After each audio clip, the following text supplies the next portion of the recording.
I am paging Dr. Shonda. I am the Dr. and I'm a licensed clinical psychologist. Yeah. Welcome to the Paging Dr. Shonda podcast, all things related to the Black culture. The doctor in front of your name. Hey, what's going on, everybody? You are now tuned in to the Paging Dr. Shonda podcast, where we talk about all things related to mental health, Black people, and the culture. I am your host, Dr. Shonda, licensed clinical psychologist, and it is Black History Month, y'all. Listen, y'all know at the Paging Dr. Shonda podcast, we talk about Black History 365, okay? We don't need a month, but today we blackity black, like we extra black this month. So I have none other than Mr. Crimm with me today, and I'm so excited to have you, Mr. Crimm. Hey, Dr. Shonda, it's a pleasure and honor to be here. I can't wait to have this conversation, especially with your expertise. I'm excited too. Listen, I think you're probably like one of the first pages that I followed on TikTok since joining. I'm a newbie to TikTok. I'm just now getting there. People finally convinced me to get on, but your page is legit. So it was definitely an honor to have you accept the invitation. Thank you. No, the same with me. I mean, we'll get into that conversation, but I was not someone who was excited about joining TikTok. But that's where our people are. So I'm where we at. Absolutely. So I'm just going to briefly read your bio real quick, just so the people, just in case if they were living under a rock and they don't know who you are, they can kind of get an idea of some of the things you've accomplished. So Mr. Ernest Crimm III is a self-proclaimed Black history advocate who is a native of the South Side of Chicago, period. I love Chicago, and a product of the late 80s. He is a University of Illinois Urbana champion. Champaign. Yeah, I know it's a weird name for a city, but yeah. That's all right. Alum who conducts or advocates for Black history, equity, and justice as a speaker, cultural consultant, sociopolitical commentator, and cast member on the PBS documentary Divided We Fall. You know you legit when you've been on PBS. Author of the Amazon bestseller Black History Saved My Life, and former city council candidate and high school social science instructor. As a consultant and speaker, he uses his experience with fighting a hate crime that went viral to teach the important role of Black history and how it plays a role in becoming culturally compliant and equitable in the workplace, school, and in broader community. Ladies and gentlemen, I present to you Mr. Ernest Crimm. Thank you.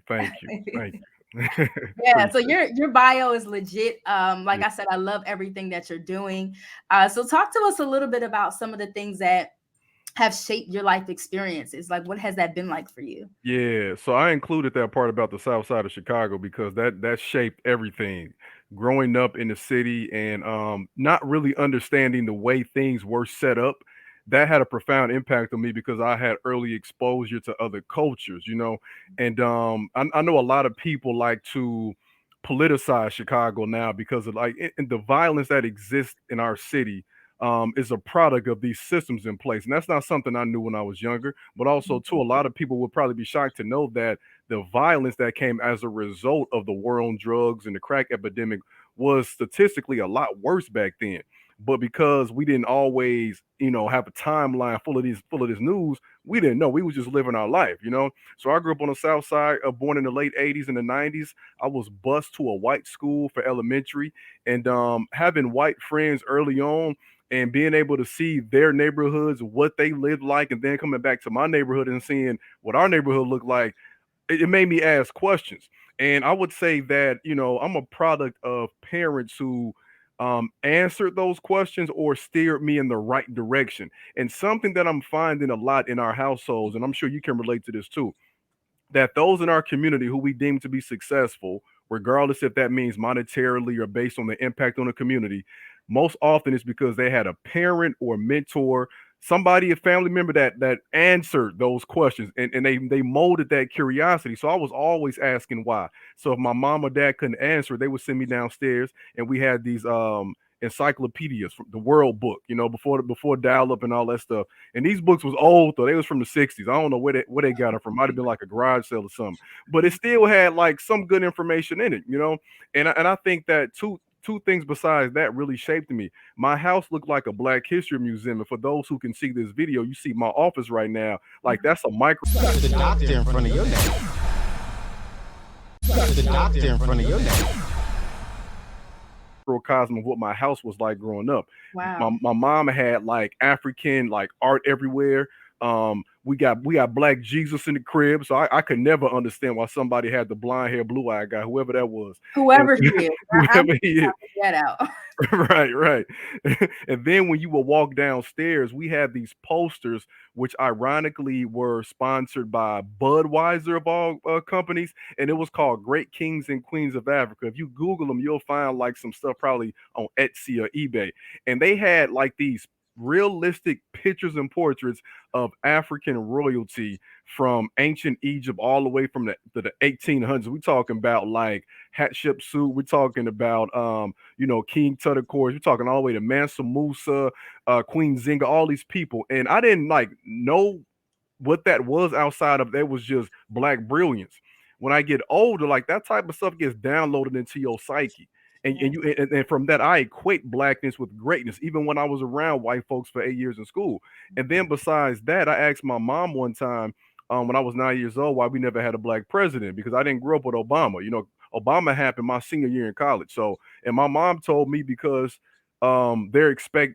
because they're waiting on you to grow up to fulfill that role. So like my mom like molded that inside of me, like and it's not that I want to even be that role anymore. I don't want to be president. But when somebody tells you that at night that you can do that, that makes you believe you can do anything you put your mind to, literally.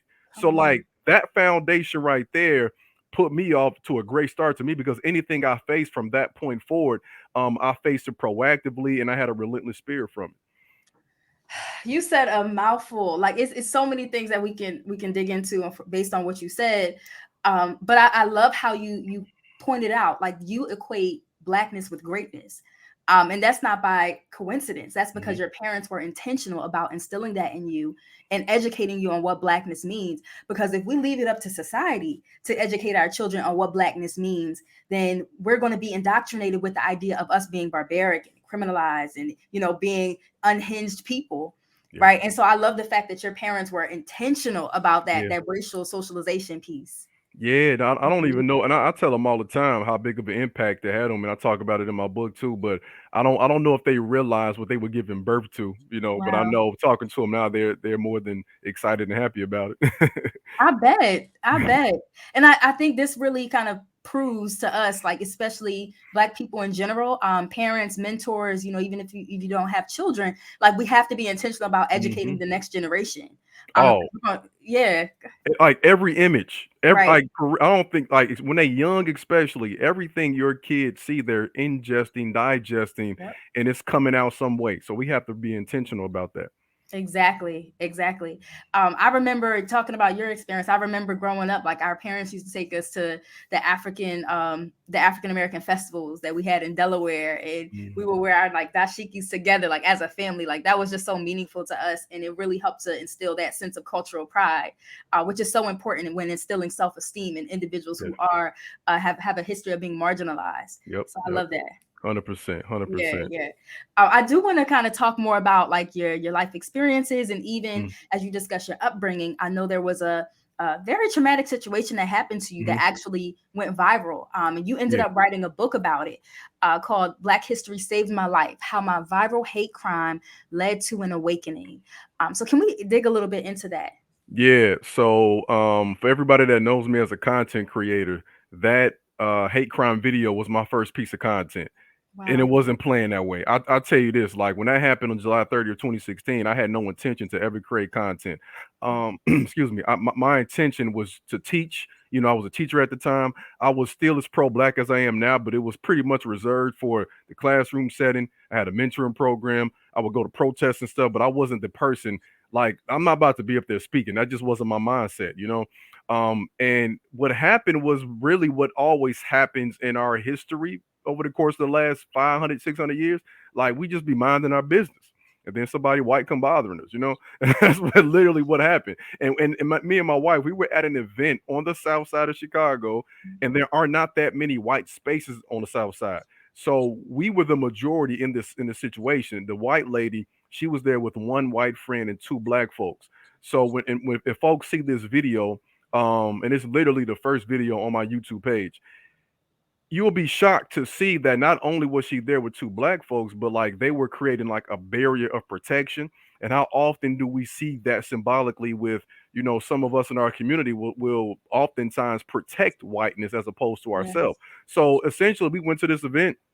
It was like the end of the summer. My wife's a teacher too, and we just wanted to have some fun without the kids. And we were there for about 3 or 4 hours. It was like an outdoor party, South Shore Cultural Center, right off the lake. And as we were getting ready to leave, I noticed there was a open beanbag game called cornhole. And I don't often play that game, and because when you at a cookout, usually if it's a game like that, there's always occupied. So I'm like, oh, let's play it. It's open. Um, Little did I know there was only one beanbag available. The group next to us, where this lady was, they had like a whole bunch of them. So Mhm. we're assuming they're going to provide them. They didn't, but one of them in the group threw one really far, and nobody grabbed it. So my wife said after a few minutes, she goes over there and grabs it. And as soon as she grabs it, the white lady you see in the video, she was just like pissed off. Like she couldn't fathom a black person grab something that she didn't even own. It wasn't even hers. It was public property. But she just started flipping out, going off, screaming at us. And first thing she did was call my wife a hoe. And this was like Mhm. after we weren't giving her the bag. Cause I'm like, you screaming at me, you ain't getting this back. So you might as well come correct. Um, she calls her a hoe, and then at that point, we're screaming at each other, and she calls us the N word, and at that point, the black folks they already there. And I'm just like that. Then I started talking to them. I'm just kind of like, hold on, y'all, you gonna let this happen? Like y'all ain't gonna say nothing. That's how But you feel. That's right. how you- Did they say anything? they said something to us. No, the black guy, which really blew me. He never said a word. He was just standing there like this whole time, whole time, and I couldn't. I just as a black I posted videos about some of the stuff I do in public. Like I cannot stand to see a black person in distress. I just can't. I just like I have to say something, help, Right. whatever. So it was beyond me that he didn't do anything or she didn't. So I'm like recording because she's calling us the N word. I'm like, okay, well, bet we about to get some type of social justice in this situation. I'm about to make sure everybody knows who you are.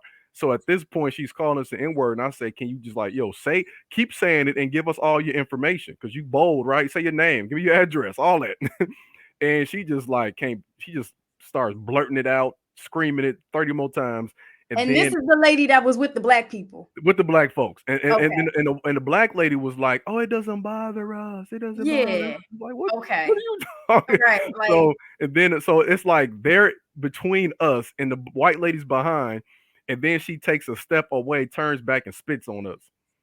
And that was, yeah. I see. You see how you just felt, because I know the reaction, and I'm not sure if you saw it, but for anybody who has seen it or wants to see that, you just have to always keep in mind too with that you're seeing it in first person because I'm yeah. recording. You don't even see my face, but also too like it's unfortunately very relatable for us because even if you never experienced that, you see yourself, you hear me Exactly. screaming loudly Mhm. for them to do something, not for her, but for them. And she was calling the cops at the simultaneously while she's screaming at us. She wanted the cops to come over. So there's a whole bunch of dynamics going on. But not to spoil the story for anybody. But long story short, we left. She got kicked out. She didn't get arrested, and me and my wife was sat in the car and we said, okay, we got to post this, get this information because that's a crime, and I ain't going. Basically, like and the rest, I guess, is history. Because after that, I fought the case. I started posting vlogs because my Facebook page was taken down, and then like I started speaking. Honestly, 7 years ago this month, I had my first speaking engagement. I had a friend from college ask me to speak to a middle school, and then from there, I just kept going to share Hmm. my story. Yep. Wow. Wow. Well, first of all, I'm sorry that that happened to you. I'm very happy that you're using that moment to educate like our people and to kind of Mhm. like talk about some of these things, but that's not okay. Like that, Right. like spitting Yeah. on somebody is the lowest thing that you can do to Yep. somebody. And the Yep. simple fact that she was so comfortable with Yeah. saying the N-word amongst her black friends, like that's Yeah. just beyond me. Disturbing. And it's to me, it was literally a case of at this point, it's like imagine being racist and you find one of the most pro-black people ever in that time. You know what I'm saying? Like Right. somebody who is not just pro-black but is gonna speak out about like you Mhm. that's horrible luck on her end because here I am 7 years later And like I don't speak about it every day, but when I have a speaking engagement, people talk about it. We watch that. So like, yo, that's gonna live forever. So unfortunately for Forever. her, but hey, that's what you did. So I wonder, so like while you were experiencing that, what happened with you like emotionally? How did it impact you mentally? Like so many things can come from a situation like that. Um, I would say so. I grew up as like again, my neighborhood. You had to fight a lot. Mhm. But it was always love though. Like we fought, then we'd be cool. Week later, a couple days later, win some, you lose some. By the time I became a teenager, kind of got that out of my system. I didn't, not confrontational, but somebody who like knows that I don't want to go to that place because you know how it is, especially when you're real kind to people, it's Mhm. because it's like I don't want to go there. Right. So when that situation happened, I had never been that like stressed, trauma, like everything at once. From like I can't even recall. And people will ask me if I ever been called the N word before, and it happened in Mhm. college. But it was somebody in the car, and they were driving past. So it was like I've never been face to face with the, Right. the potential, the ability to react. So I felt like it was I don't want to say a bad joke, but I have seen these on World Star, YouTube, Mhm. Facebook. It was like a thing where like I can't believe this is really happening. I mind my business. Yeah. Like I know I have a persona on social media, but like if anybody see me in public, I'm minding my business. I don't bother nobody. So it was a lot of disbelief, and I think because of how hard I was going in terms of us and how much I love us, I was not like I can never be disappointed in a white person for being racist. Like the society's supposed to It's, produce you to yeah. do that. Like for Right. you, when you go against that, I'm proud of you. Shout out to you for doing that. 'Cause you're supposed to Exactly. be racist here. That's Right. how It's America. embedded. It's embedded in American Right. culture. Racism. Exactly. Yeah. Whether you become like blatantly or whether you just got these biases that you're willing to look up, whatever. Like you're supposed to be that way. They want you to. Mhm. So like I was more disappointed again in the black folks there, and I think in that moment that's when I realized that like no, I don't want to say I didn't realize it before, but it's like I cannot always expect people to have the same level of stewardship or the same Yeah. level of care that I have just because they look like me. Mhm. And I think too, like wanting to, be there for my wife, but also understanding too what's the best thing to do in this situation. And my book is really just a big prequel. So it talks about like knowing everything about my consciousness beforehand and all the racist experiences I had and how Black history helped me make sense of it. You Right. have to be aware, like at the drop of a dime, that she's calling the cops over. She's calling us the N word. 2 weeks before Alton Sterling happened. 3 weeks before Philando Castile happened. Wow. A year ago, Sandra Bland happened. So I'm like, the last thing I want to do is be in a situation where an officer controls my destiny, and I'm looked at as the instant or the initiator when in fact she started this whole thing. So it was whenever I dealt with something like that in my life, and I mean more so like with police or whatever, it was always a case of you're not gonna just get away with this. Like and I get that from my mom and her Right. dad a lot. So I just knew point forward I wasn't gonna shut up about it. I could tell. Period. Period. Like, and honestly, we need those moments because unfortunately we do see the hate crimes where our loved ones, the people who we look like on TV, are gunned down, are Mhm. killed, are incarcerated for reasons of racism, right? But hearing like your story and how you were able to overcome that and utilize that to help elevate like this platform related to Black history, I think that is that's profound right there. So tell me how, like, specifically like Black history, Mhm. how did that help you in that specific situation in terms of like making sense of everything that was going on?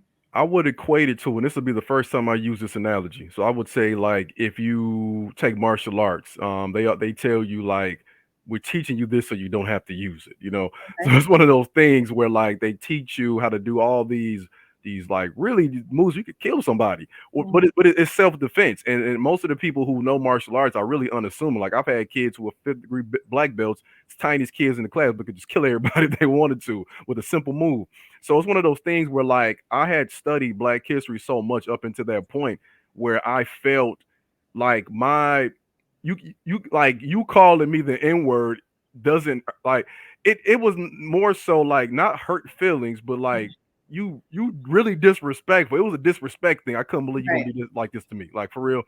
But again, it's like you calling me the N word, but like I know the whole foundation for European culture is Africa. Like I know that America will not be what it was without Black Americans. Like Mhm. I know that Europe would still be probably in the dark ages if it wasn't for the Moors, the African Moors who came there. So it's like when you say that, it says more about you than me.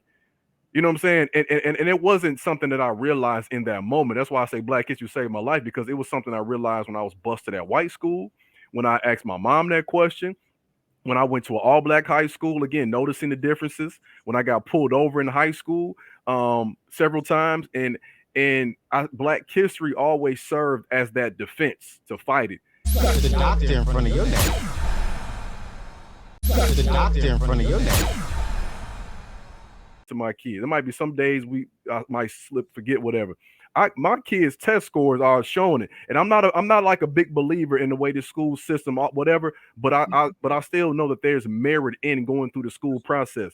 My kids, and they're like the percentiles they on off the charts in reading and math. And I think that's a direct like correlation to reading to them daily. So if you can't even buy, if you like ain't got the money, I feel you. Go to the library. Took my kids to the library recently. Like get a book. That's up free. Just don't like return it in 2 weeks. But read like you can this stuff like it's simple. Read to your kids daily. You don't have to know everything, but let them know that you're willing to help them. I saw this story, this little boy from New York, 9-year-old black boy, the poet laureate of the state. He's with the governor reading poems to open up her sessions and stuff like that. He's raised by his grandmother. She said that in 2020, when the George Floyd stuff was happening, he had a bunch of questions. She don't know it. She ain't a black history teacher. What did she say? Write about how you feel. Let's look up some stuff. That's all you got to do, is be able to sit still and listen to your kids, and don't say, I don't know. Don't say, and I'm sorry, you can say, I don't know. Say, I don't know, but let's figure it out. Don't push them off. Don't tell them they to mind their business. If they ask it, then they're ready for the conversation. So like this stuff is free. You go to the library, um, ask your kids questions. And what I'm working on now, and I can't give you a release, but I'm working on something that is going to give our families dang near, it's gonna be called Black History Year is probably what I'm gonna call it. Like Love it. you're gonna have somebody to celebrate with your family every single week, because I don't think a day, I think that's too quick. Like digest Dr. King for a whole week. You know what I'm Yeah. saying? Digest Ida B. Wells for a whole week. Talk about these people. Um, those first 5-10 years, that makes a difference. And after that, you would already have nourished that. And I also have an online Black History course for K-5 kids where we do this. But my best tip is to read to your kids every day. Do some research with them, take them to the library, put up some posters in the house that look like them. When they watching some on TV, you know what I'm saying? Find representation as much as possible, and let them know that if they see something that does not have representation, that's not right.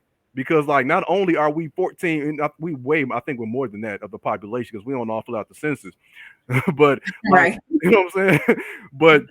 But like it's no way you should not be represented in everything you see. If you ain't there, create it. Period. If you're not that created. So parents, y'all heard it here first. So there are lots of books, there are lots of resources out here that you can utilize in order to instill the greatness of what it means to be Black, and to provide that racial socialization that our kids and our families need. So Mr. Crimm, we definitely appreciated your presence today. Oh, thank you for having me. We could have did like 3 hours of this. Right, like I'm glad you listen. capped it though, because like I'll just keep going. No, for real. That just means you got to come back, because Yes, like this indeed. this conversation can go in so many different directions. Yeah, straight up. Word. So I appreciate you for coming today. Where can the people find you? Yeah, I would say start with Instagram.